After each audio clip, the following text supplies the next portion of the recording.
అందుకే ఈరోజు మహిళా కమిషన్ చైర్పర్సన్ నేరెళ్ల శారద గారికి నేను సూచన చేస్తున్నా, ప్రభుత్వం తొందరలోనే నియామక పత్రాలు విధి విధానాల పరంగా విడుదల చేస్తుంది.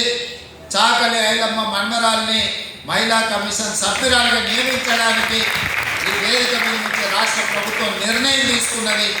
మాకు కావాల్సిందే ప్రశ్నించే గొంతులు, ప్రజా సమస్యల మీద పోరాటం చేసి వాటిని పరిష్కరించే వాళ్ళే ఈ ప్రభుత్వంలో ఉండాలనేది మా ఆలోచన. తప్పకుండా చాకలి ఐలమ్మ స్ఫూర్తి తెలంగాణ రాష్ట్ర ఏర్పాటుకు ఒక కారణం. మరి వారి కుటుంబ సభ్యులు ఈ ప్రభుత్వంలో భాగస్వాములుగా ఉండాలి అని మేము భావిస్తున్నాం. అందుకే చాకలి ఐలమ్మ మన్మరాల్ని మహిళా కమిషన్ సభ్యురాలుగా నియమిస్తున్నాము.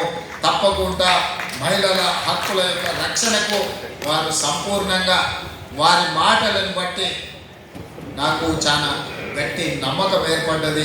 వారిని సభ్యురాలుగా నియమిస్తూ ఈ గొప్ప కార్యక్రమాన్ని ఏర్పాటు చేసి ఇంత మంచి దృశ్యమాలికను ప్రదర్శించి మా మంత్రివర్గ సహచరులందరూ చాలామంది మిత్రులు ప్రభుత్వంలో భాగస్వాములు ఉన్న వాళ్ళందరూ వేదిక మీద ఉన్నారు.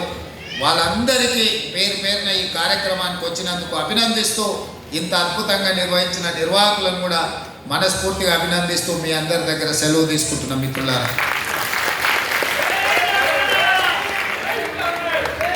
శ్రీమతి అలేఖ్య గారికి ముఖ్యమంత్రి గారు, ఉప ముఖ్యమంత్రి గారు, ఉత్తమ్ కుమార్ రెడ్డి గారు, శ్రీధర్బాబు గారు, మిగతా వేదిక మీద పెద్దలందరూ శాలువా కప్పి సన్మానం చేయాల్సిన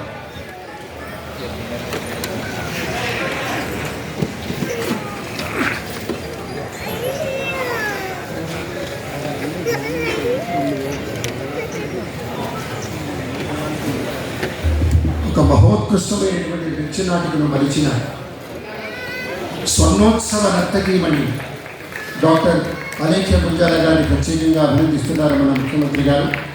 వారి కృషి ఫలించింది. ఇంతమంది కళాకారులు, ఇంత చక్కటి అంశం, ఇతివృత్తమే ఒక ప్రాణం లాంటి అంశం. తెలంగాణ ముద్దుబిడ్డగా చిట్యాల ఐలమ్మ గారి యొక్క చరితాన్ని మనం తెలుసుకోవాలని